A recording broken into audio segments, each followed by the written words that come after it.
भोलेनाथ के सच्चे भक्त की कहानी। बहुत समय पहले एक छोटे से गांव में रामू नाम का एक गरीब किसान रहता था। उसका जीवन बहुत कठिन था। उसके पास न तो ज्यादा जमीन थी और न ही ज्यादा धन। वो दिन रात मेहनत करता था, लेकिन फिर भी उसके घर में कई बार खाने के लिए पर्याप्त अनाज नहीं होता था। रामू की पत्नी सीता और उसका एक छोटा बेटा भी था। गरीबी के बावजूद रामू हमेशा खुश रहता था। उसका एक ही सहारा था, भगवान भोलेनाथ की भक्ति। गांव के बाहर एक पुराना सा मंदिर था। उस मंदिर में भगवान शिव की एक छोटी सी मूर्ति स्थापित थी।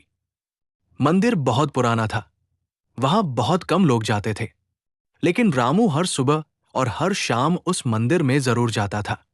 वो मंदिर में जाकर साफ सफाई करता, फूल चढ़ाता और हाथ जोड़कर कहता, हे भोलेनाथ, मेरे पास आपको देने के लिए कुछ भी नहीं है, बस मेरा सच्चा मन है। रामू के पास महंगे फूल नहीं होते थे, इसलिए वो रास्ते में उगे हुए जंगली फूल तोड़कर भगवान को चढ़ा देता था। लोगों का मजाक। गांव के कुछ लोग रामू का मजाक उड़ाते थे। वे कहते, रामू, तुम हर रोज मंदिर जाते हो, लेकिन तुम्हारी गरीबी तो खत्म नहीं होती।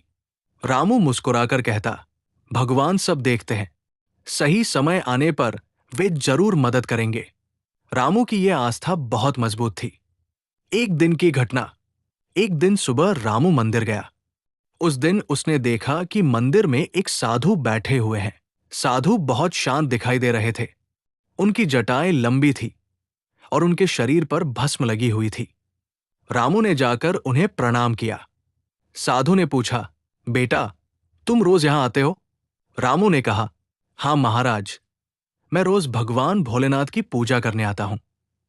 साधु ने मुस्कुराकर कहा, तुम्हारे पास तो कुछ भी नहीं है, फिर भी तुम इतनी भक्ति करते हो। रामू ने जवाब दिया, भगवान को धन नहीं, सच्चा दिल चाहिए। साधु ये सुनकर बहुत प्रसन्न हुए। परीक्षा। साधु ने रामू की परीक्षा लेने का निश्चय किया।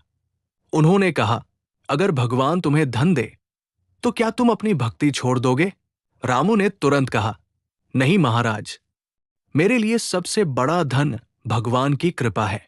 साधु ने फिर पूछा, अगर तुम्हें बहुत बड़ी मुश्किल आ जाए तो? रामू बोला, तब भी मैं भगवान का नाम नहीं छोड़ूंगा। चमत्कार। अगले दिन रामू खेत में काम कर रहा था। अचानक उसे जमीन के अंदर कुछ कठोर चीज महसूस हुई।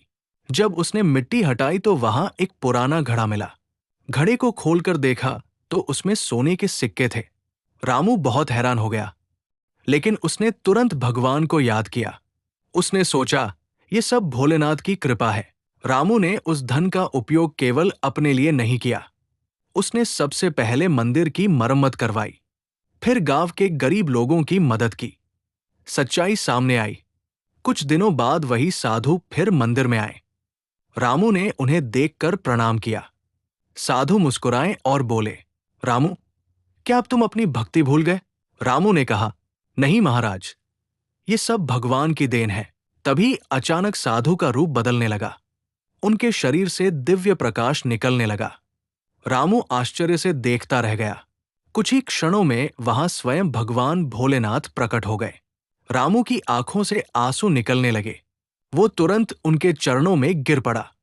भगवान का आशीर्वाद। भगवान शिव ने रामू से कहा, रामू, तुम्हारी सच्ची भक्ति से मैं बहुत प्रसन्न हूं, इसलिए मैंने तुम्हारी परीक्षा ली थी।